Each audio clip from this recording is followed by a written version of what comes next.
Welcome, everyone. Delighted to see so many people here for our Department of Psychiatry Grand Rounds. And today we have the pleasure of a special speaker. We have Melissa Lewis, who is a Ph.D., is an assistant professor of psychiatry at the University of Washington.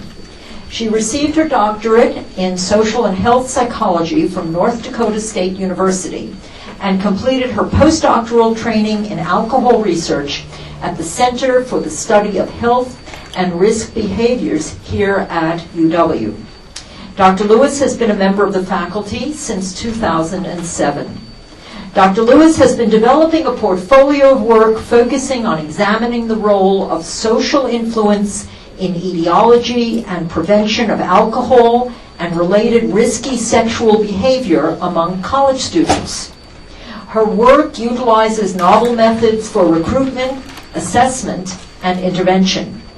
Dr. Lewis has published more than 40 articles on these topics and was recently identified as one of the national leaders in peer-reviewed publications on underage college student alcohol use by Thomson Reuters.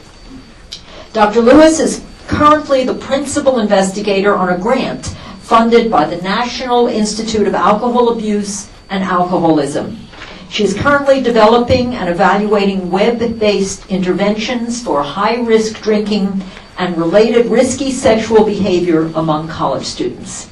Dr. Lewis, we are so pleased for you to be speaking to us.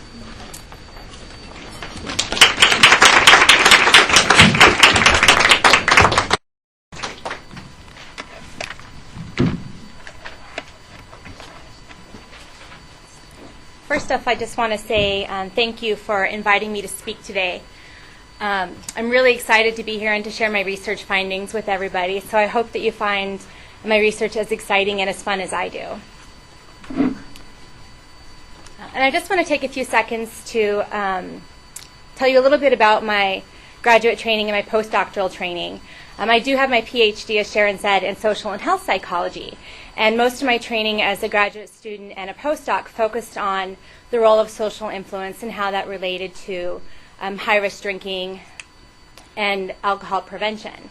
So when I was a postdoc, I really wanted to gain some additional experience in terms of how alcohol related to risky sexual behavior as well.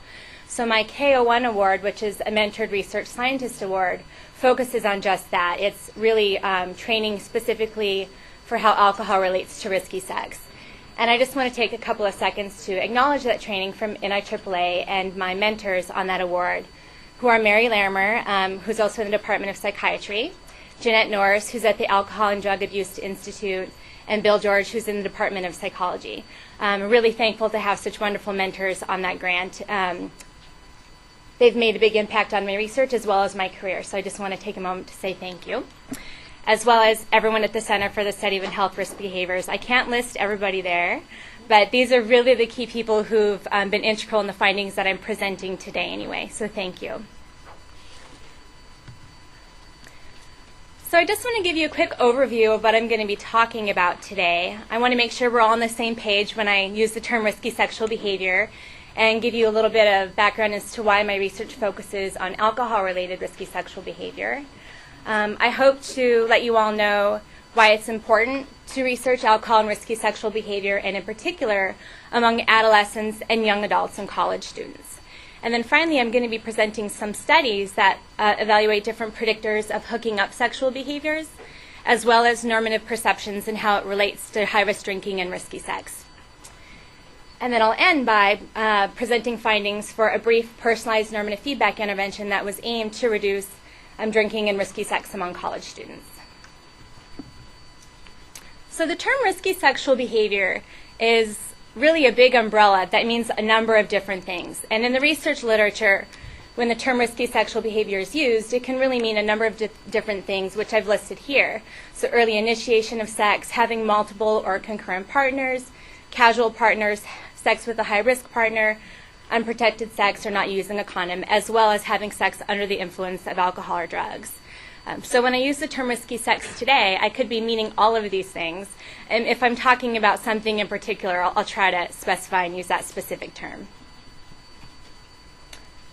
So one of the reasons why it's so important to study risky sexual behavior is that there are a number of negative consequences associated with engaging in risky sex, one of which is unplanned pregnancy.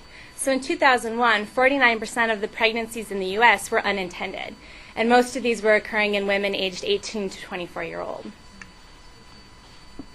So in addition to unplanned pregnancies, STIs are obviously a consequence of risky sexual behavior. And it's been estimated that there are 19 million new STIs each year in the U.S., and almost half of these occur in adolescents and young adults aged 15 to 24. And females are also more likely than males to have an STI in the past year.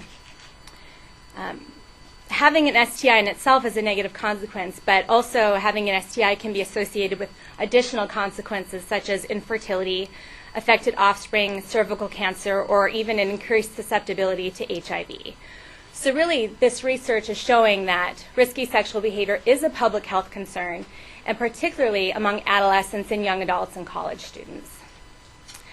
And I think that this research also highlights the importance of examining any hindrances to condom use, such as alcohol use, as condom use is really the only reliable method shown to reduce STI or HIV prevention among individuals who are choosing to have penetrative sex. So we know that people tend to consume alcohol before sexual behavior.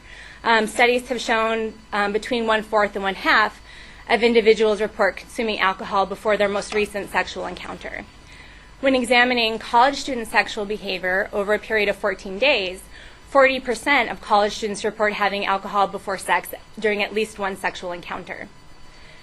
The strength of the association between drinking and risky sexual behavior does vary by whether or not it's measured globally or at the event level, but for the most part, research is showing that alcohol is associated with a number of risky sexual behaviors, such as first-time sexual intercourse, unplanned or unprotected sex, sexual aggression or assault, or greater STI risk.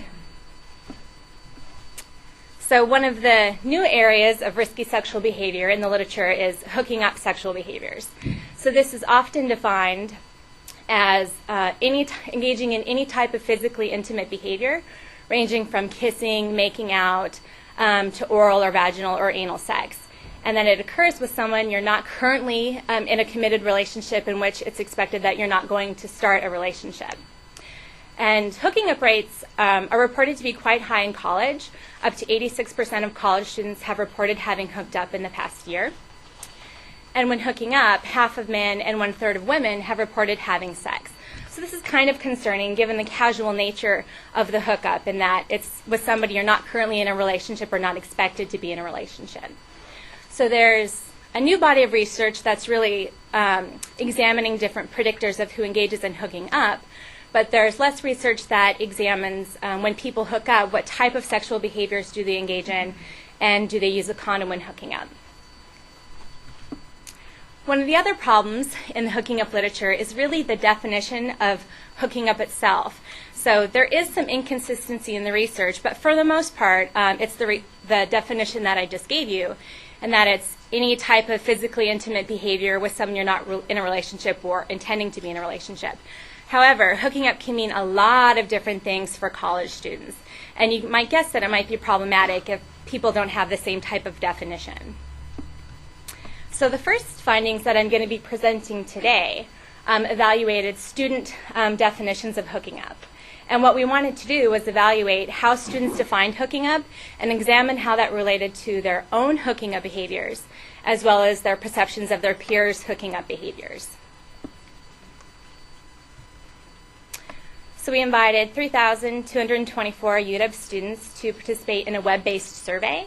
We had a response rate of around 50%, and of those who responded, we had 1,388 complete the web-based survey. And so we asked them in the survey to tell us in their own words what hooking up meant to them. So it was free response. They just typed in on the web survey what they thought their definition of hooking up was. And I met with my fellow researchers, and we came up with 15 different coding schemes of how we wanted to define these definitions of hooking up. Some of them are self-explanatory, and some of them I'll go into a little more detail. But making out sexual behavior unspecified. So this is just if they said it was sex was involved in hooking up. So here's one example of a student definition of hooking up. Getting together to get it on, a term used to refer to cheap, meaningless, no string attached sex. Hooking up does not consider any possible consequences between parties involved for their unsuspecting significant others. And one student definition is coded across these different 15 things. So this one, I highlighted the purple just to show, at least for the sexual behavior not specified, why it was coded for that specific scheme. We also coded whether or not specific types of sexual behavior were mentioned in the definition, so vaginal, oral, anal, or digital. Sometimes I get a look in terms of what I mean when I say digital sex. It's not sex on the internet. So making out, anything more than making out, blowjob, fingering, eating out, anal, vaginal sex, hand job, or breast sex. So obviously the fingering and hand job is what's referring to digital sex in this example. We also coded whether or not a known partner was mentioned in the definition, whether or not specifically no commitment was part of the definition, or no emotional involvement. Motivation was kind of an encompassing category in that it could mean a number of different motivations.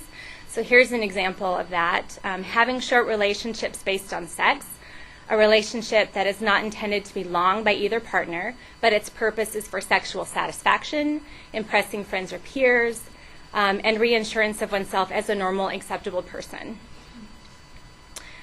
We also wanted to code whether or not they thought hooking up was a way to meet people, whether alcohol was involved.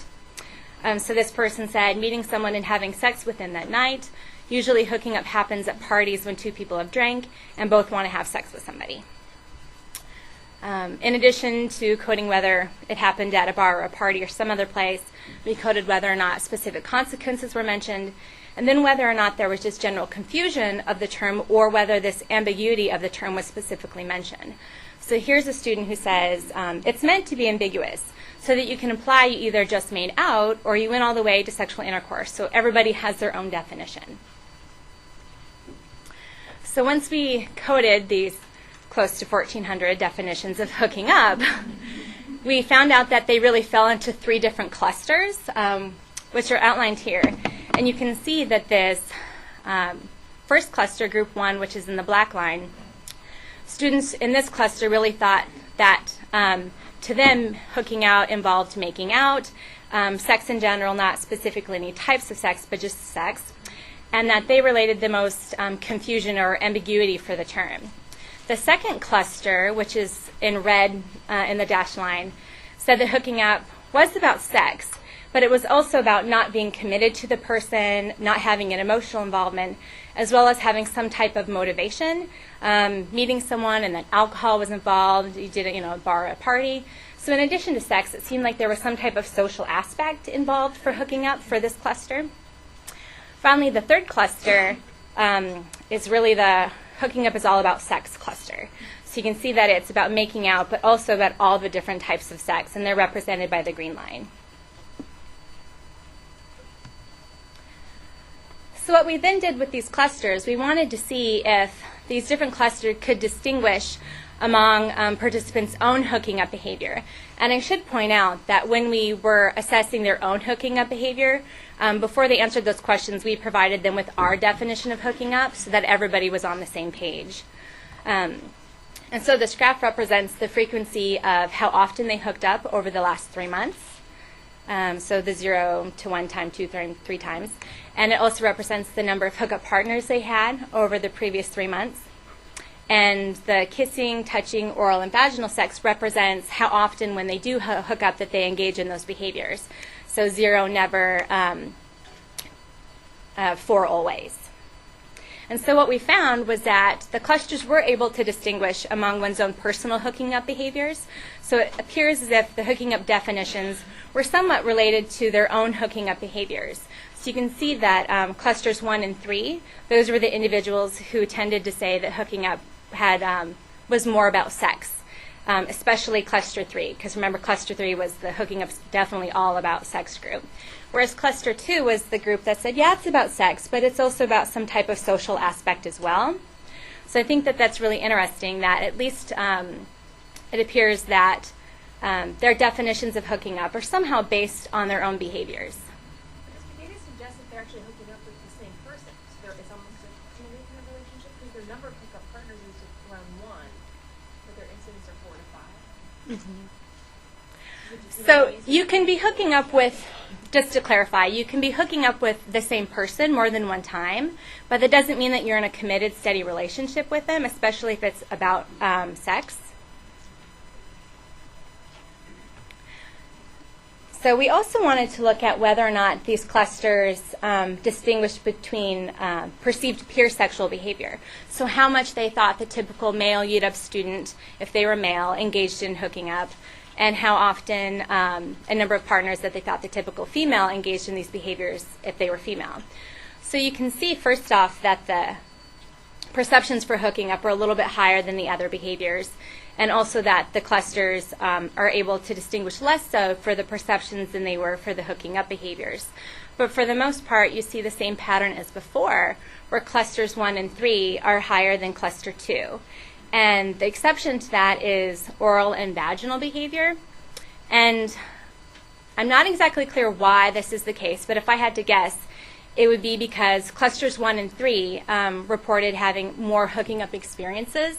So perhaps when they're creating perceptions or estimating how much others are engaging in hooking up, that they're drawing from multiple resources, so their own behavior as well as the perceptions of others. Whereas cluster 2 had reported less hooking up experiences, so it's probably that they're drawing from a fewer number of resources. So they have less experience hooking up, so when they're estimating their perceptions of others, they're drawing more from their perceptions of what they're hearing, and so that might be why these estimations are a little bit higher for this group in particular. So I think these findings are pretty exciting because, first of all, it just shows how the definition of hooking up varies pretty greatly among college students, but that you can see these different clusters of definitions, and that these definitions of hooking up tend to vary based on one's own hooking up behaviors and to a lesser extent what they think others are doing. It seems as if the ambiguity of the term hooking up might really have fueled its popularity in that it's open to interpretation for students. But you can see how the ambiguity itself could be leading to negative emotional consequences, as well as just sexual experiences that may be beyond one's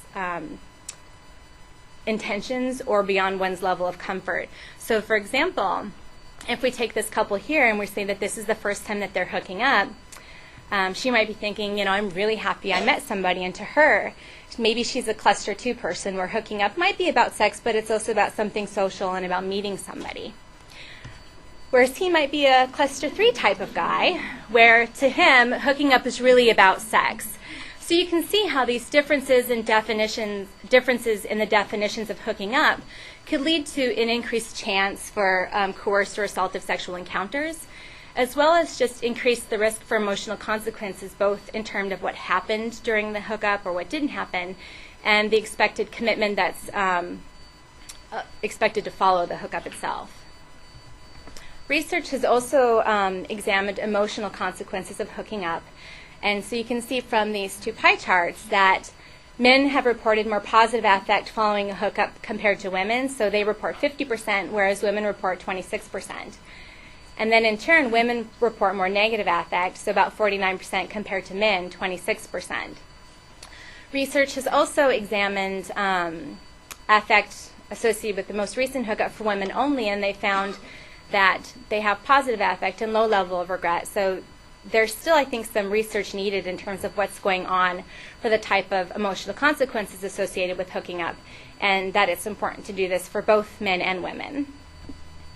So the next study, we did just that. We wanted to examine different predictors of hooking up sexual behaviors for their most recent hookup. And so we wanted to examine partner types. So who are people hooking up with, and how does that relate to engaging in oral or vaginal sex or condom use and affect following hookup? Alcohol use, we wanted to examine typical drinking as well as drinking in connection to that hookup, and how does it relate to these behaviors. Then we also wanted to examine approval of hooking up. So how much does someone generally approve of engaging in different sexual behaviors and hooking up, and how does that then relate to their own behaviors? And finally, we wanted to look at all of this and see how that related to positive and negative affect related to the most recent hookup.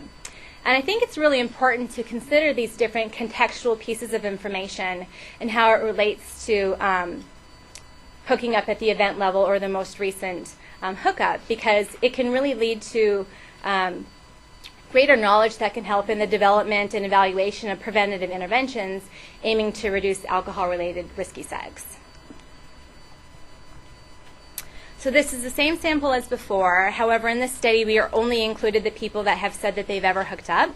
And we further asked them questions about their most recent hookup experience. In terms of sexual behavior, we see that 47% reported not engaging in oral or vaginal sex during their most recent hookup, but that 14% did report having oral sex, 15% reported having vaginal sex, and 24% reported having oral or vaginal sex. Of those who did report having oral or vaginal sex, only 46% reported using a condom. And so again, that's kind of scary if you think to the casual nature of hooking up and who they're hooking up with. We had students report a number of different consequences associated with their most recent hookup related to sexual victimization, in the sense that 7% reported that it was an experience that they didn't want to have or were unable to give consent to. 20% reported loss of respect, 27% feeling embarrassed, and 24% just reported general emotional difficulties following the hookup. It was also interesting that students reported different relationship problems. So 10% reported difficulties with a steady partner, and 2.5% reported breaking up with a steady partner. So this was the case where cheating was involved and the hookup, and how that created problems with a steady partner. There were also physical consequences that, again, were associated from just one hookup experience, and that 0.2% reported an unwanted pregnancy, and 0.9% reported contracting an STI. So these consequences, I think, are really concerning, because this, again, was just from 824 students and from one hooking up experience. When examining who they hooked up with, we found that for the most part, people are hooking up with people they knew. 54% reported hooking up with a friend, 24% a casual acquaintance, 14% an ex-partner, and 8% a stranger. And 61% reported that this was the first time that they had ever hooked up with this person. So again, if you kind of relate back to the fact that only 46% reported using a condom of those who had sex, and that 61% of the people are saying this is the first time they ever hooked up with that person, it's kind of concerning. When examining how partner type related to oral sex, we found that it didn't relate in terms of whether they engaged in oral sex during the hookup. However, hooking up with a stranger, a casual acquaintance, or a friend was associated with a lower likelihood of having vaginal sex during the hookup. We also found that hooking up with an ex-partner or a casual acquaintance was associated with a greater likelihood of using a condom. So perhaps it was easier to negotiate condom use with someone you knew but weren't in a steady relationship with, because you don't have the trust or intimacy concerns that often happen with a partner with your steady relationship. Finally, we found that all partner types, with the exception of ex-partner, were associated with more negative affect and less positive affect. So it seems like hooking up with someone in which you have a sexual history is seen as different, but it is interesting that any type of person that you're not committed with was associated with negative affect for the hookup. So there are lots of different reasons as to why this may be the case. So hooking up in college settings will often occur at parties or small group settings. So it may be that others have knowledge about your hooking up. It may be from others seeing it. It may be from one or both partners telling other people about this. People might have bad reactions or bad things to say if you're telling people about your experience, or maybe others are just spreading gossip. So all of these things could be contributing to negative affect associated with hooking up. Relationship uncertainty. So if you're hooking up with a friend or an ex-partner, what does this hookup mean in terms of that relationship? If you've hooked up with a friend or a casual acquaintance, it might be really awkward to discuss what happened during the hookup, so you may start avoiding that person, which could lead to issues. finally, there just might be a relationship mismatch in terms of if you hooked up with the next partner, maybe they think, oh, I'm rekindling this great relationship, and the other partner is actually saying, no, that was maybe my closure hookup or something like that. It may also be the case that somebody's thinking that it's the start of a new relationship, whereas somebody else is just thinking, no, that was just, a nice night of sex for me. We also found some interesting findings around alcohol, just to give you a sense of how much they're drinking during the hookup. Typical weekly drinking was around 10 drinks per week. 60% of students reported having some amount of alcohol during their most recent hookup. Out of everybody, they had an average of 3.3 drinks. When you look at only those who did report drinking during the hookup, 65% reported engaging in heavy episodic drinking during their most recent hookup. So that's 5 drinks during the hookup for men and 4 drinks during the hookup for women. And of those who drank, the average number of drinks was 5.4 drinks. So a lot of amount of alcohol going on in pretty significant amounts. So we found that typical drinking was associated with having oral and vaginal sex during the hookup. However, drinking in relation to the hookup was not associated with oral and vaginal sex. So it seems as if the relationship between typical drinking and oral and vaginal sex may be due to some underlying third factor, such as sensation seeking, such as just too risky behaviors that are associated. It may also be that the relationship between typical drinking and oral and vaginal sexual behavior may have been caused by alcohol-related expectancies. So if somebody is thinking that alcohol is going to make them be a better lover or sexier, that this could be relating to hooking up sexual behaviors rather than actual alcohol itself in the moment. We also found that typical drinking was associated with more positive affect and less negative affect. Again, this may be related to expectancies. If you expect alcohol to enhance your sexual experience, that might be relating to the positive or negative affect following that hookup. The exact opposite of what we found for alcohol in the hookup itself. So it was actually associated with less positive affect and more negative affect. And while alcohol wasn't associated with engaging in oral or vaginal sex, it has been shown to be associated with just hooking up in general. So it may be that affect is a result of the decision to hook up itself rather than the decision to engage in any type of sexual behavior. We also found that just improving of oneself in engaging in these sexual behaviors, so the more I think it's acceptable for me to have oral or vaginal sex during hookup, was associated with having a greater likelihood of engaging in those behaviors and a greater likelihood of using a condom when hooking up. So it just seems that being more approving of these behaviors might have someone more prepared to engage in these behaviors and more prepared to engage in these behaviors in a protective manner. It was also just associated with more positive affect and less negative affect. So to me, this suggests that engaging in behaviors that are within someone's comfort zone is just associated with having a more positive hookup experience. We also found that engaging in oral sex was associated with greater positive affect. However, engaging in vaginal sex was associated with lower positive affect and higher negative affect.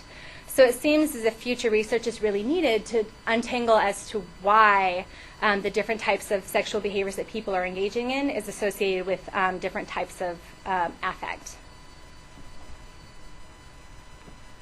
This finding has a number of interesting clinical implications surrounding negative affect, and that if someone has negative affect regarding sexual encounters, this could lead to perhaps longer-term feelings of anxiety or guilt or fear, which could lead to problems in being able to effectively use contraception or negotiate contraception if someone is having negative affect in these future sexual situations. So it could possibly lead to greater STI exposure in future sexual experiences. So I think that additional research is really needed to untangle these multiple pathways and to really figure out if negative affect is short or long term, and whether this is really promoting or deterring any future hookup experiences. So there's a lot more to be done in this area. I want to switch gears a little bit and give a little bit of theoretical background that's behind the personalized normative feedback intervention that I'm going to be presenting in just a few minutes. So the social learning model is really suggesting that individuals tend to engage in behaviors because they think other people are engaging them, they see other people doing them. So for example, in terms of drinking, my drinking might be a result of how much I think other people are drinking or how much I see everybody drinking. Hopefully that's not exactly the case when it comes to risky sexual behavior, and that it's more from what you're perceiving other people to do rather than actually seeing them do it. I also just want to make sure we're on the same page when I use the term normative misperception. So perceived descriptive norms are just perceptions of what others do. For example, perhaps I think the typical UW student has 15 drinks per week. The actual descriptive norm is just what others actually do. So the actual typical student has about 3 drinks per week. A descriptive normative perception is just overestimating or underestimating the behavior of others. So in the example that I gave you, I overestimated how much I thought the typical student drank. They don't drink 15 drinks per week. They actually drink more, around 3. And I just made those numbers up, so don't trust me on that. There's been a large body of research that has shown that we tend to overestimate risky behavior of others. So we overestimate drinking, risky sexual behavior, disordered eating, or gambling, whereas we tend to underestimate protective behaviors. So safety belt use, drinking protective behavioral strategies, and condom use. But for the most part, thinking that others are engaging in more risky behaviors is associated with one's own engagement in those risky behaviors.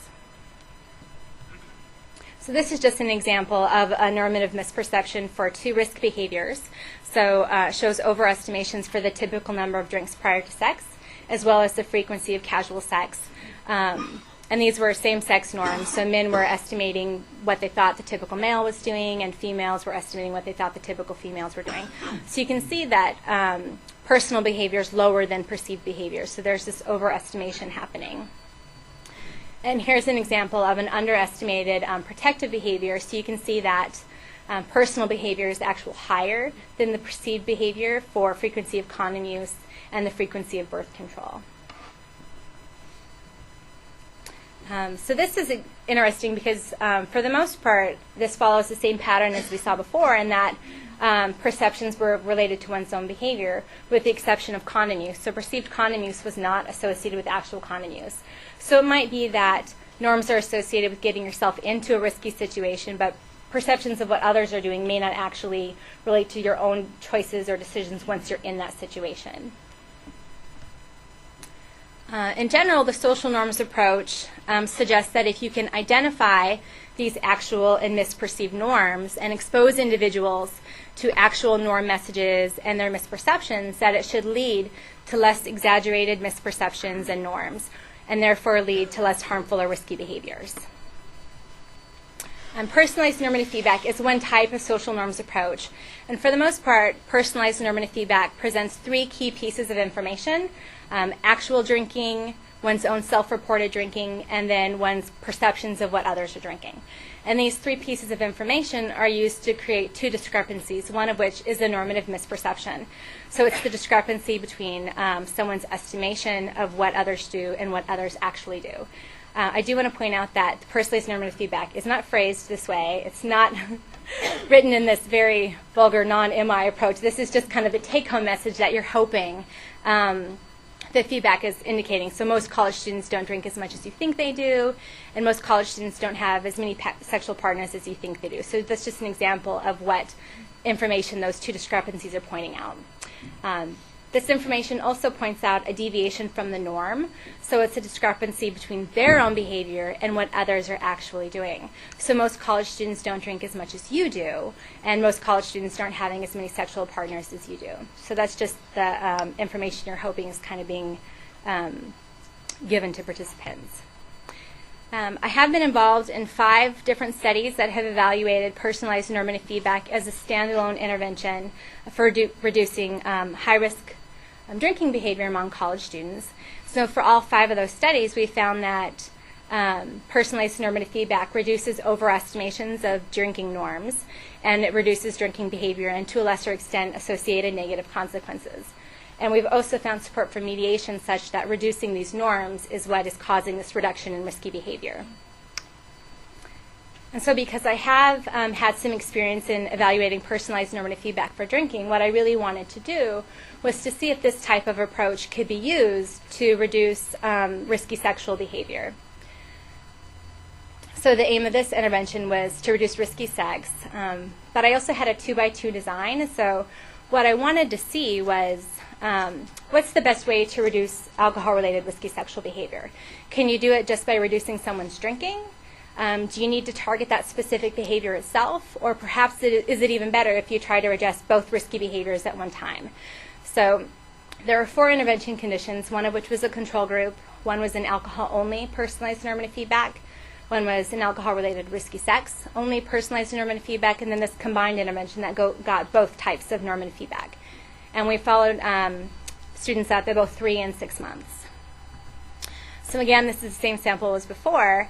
We had 590 who completed screening meet our inclusion criteria, and that was engaging in one heavy episodic drinking in the past month, at least one time in the past month.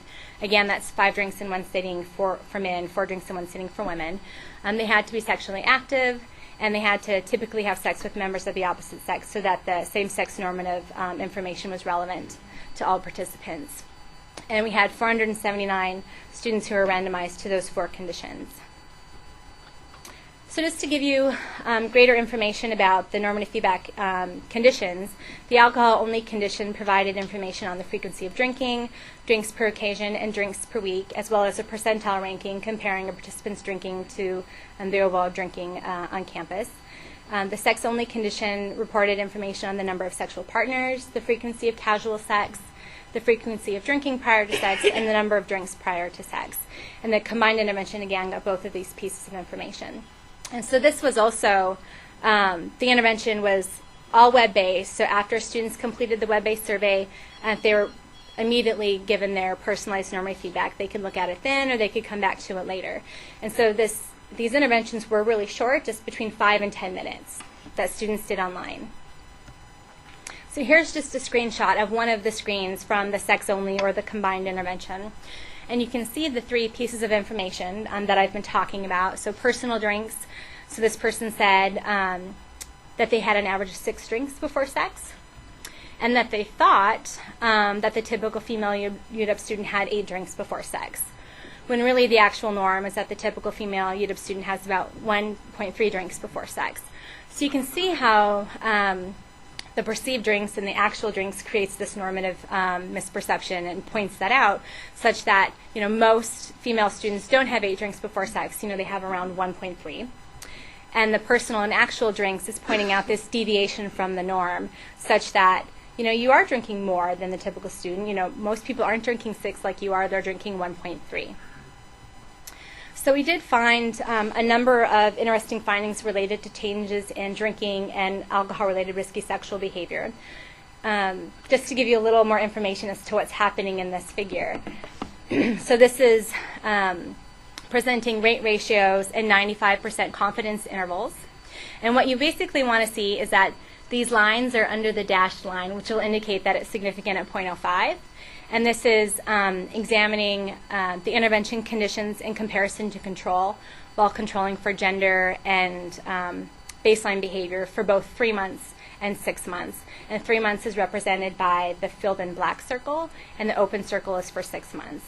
So overall, you can see that there are stronger effects on alcohol outcomes, where we do find reductions in drinks per week and drinks per occasion and frequency of drinking. And that personalized normative feedback did have significant reductions on alcohol-related risky sexual behavior, but definitely less so. These outcomes showed less movement and more variability in comparison to the drinking outcomes. And the only significant differences were for the sex-only personalized normative feedback condition and the combined personalized normative feedback in reducing the frequency of drinking prior to sex. And those were only significant at 3 months, and that dropped away at 6 months. We did find stronger effects on perceived norms than we found for behavior. So for the most part, personalized normative feedback had really strong effects on both drinking and risky sex norms at both 3 and 6 months.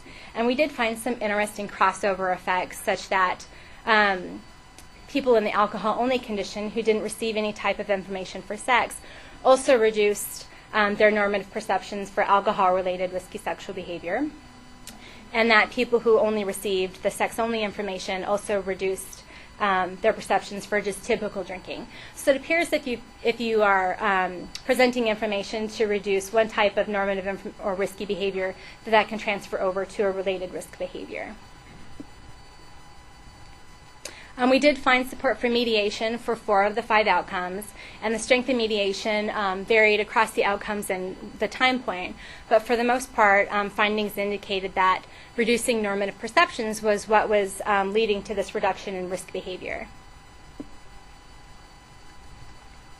So this study has some really interesting clinical implications in that we found that personalized information specific to drinking and sexual situation was really needed to reduce alcohol-related risky sexual behavior. So it wasn't good enough to just provide the drinking information to reduce the risky sex. You really needed to target in on that specific behavior. However, it wasn't enhanced by just adding a typical drinking information. We also found that our findings were mediated by norms, providing further support for personalized normative feedback approach. And we also found that the 10 to 20% reductions in the intervention conditions for these behaviors is pretty important, considering that, again, this was just a 5 to 10 minute intervention that was being done online. So just to share in a couple minutes kind of what I'm doing with my research at the moment, I'm conducting an alcohol administration study right now that's evaluating the role of personalized normative feedback on sexual decisions in various sexual situations, and how those decisions might vary by whether the person has received personalized normative feedback and whether or not they're intoxicated or not. I also am hoping to evaluate a personalized feedback intervention that focuses on additional components, so not just norms, something related to expectancies or protective behavioral strategies. For example, in the presentation today, I showed you that condom use norms weren't associated with actual behavior. So what are some additional ways that we might try to reduce condom use, because it seems like norms might not be the approach to go for that behavior. So is there an intervention that we could look at that might be useful to challenge expectancies or increase the use of protective behavioral strategies? Finally, I'm really interested in evaluating the already efficacious interventions that we have for college students and a broader young adult population, and see if these interventions can be effective for college or non-adult attending college, non-young adults who aren't attending college as well. So I hope that with my talk today that I've communicated that it's really important to study risky sexual behavior, and that it's especially true to do so among adolescents and college students and young adults, because they're particularly at risk for consequences. I also hope that I've shown to you that it's kind of important to consider why individuals are engaging in risky behaviors, because you never know how that might be utilized as effective intervention strategies. So for example, determining how normative perceptions relate to risky behaviors has really turned into a personalized normative feedback approach that's been successful to reduce drinking and somewhat alcohol-related risky sexual behavior now. Thank you.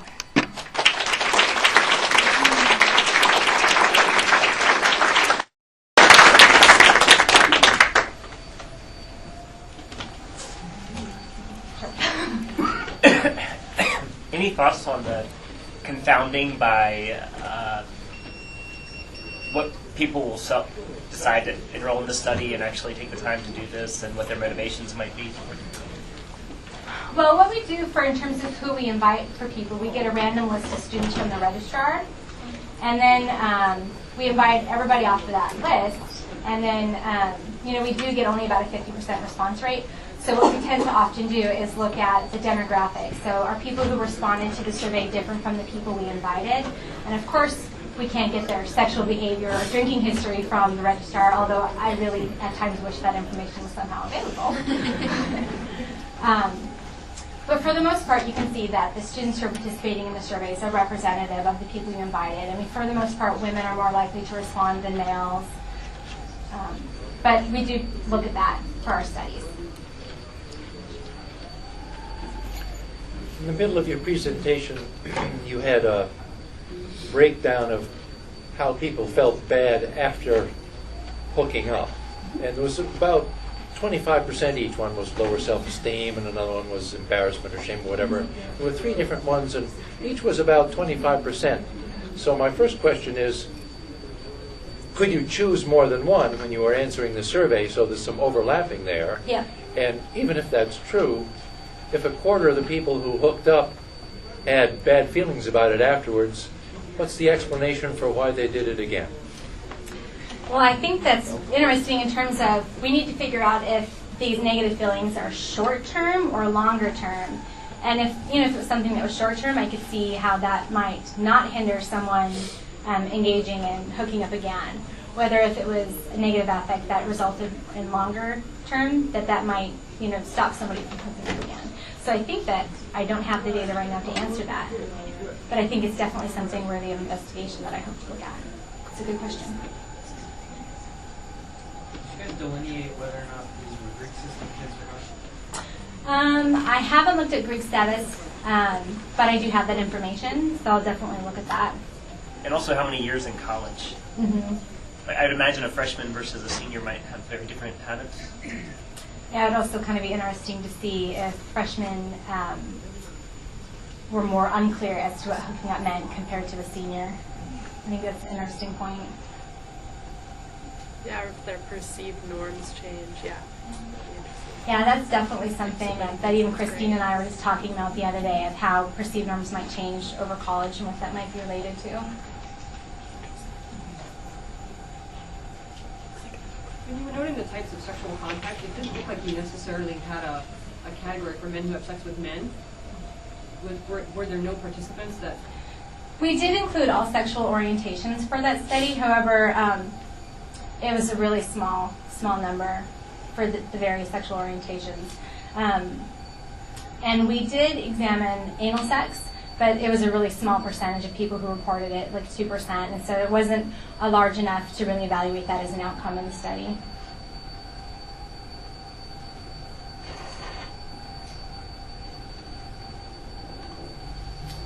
I guess I'm supposed to check to see if there are questions over here. If not, no questions. Thank you, everybody.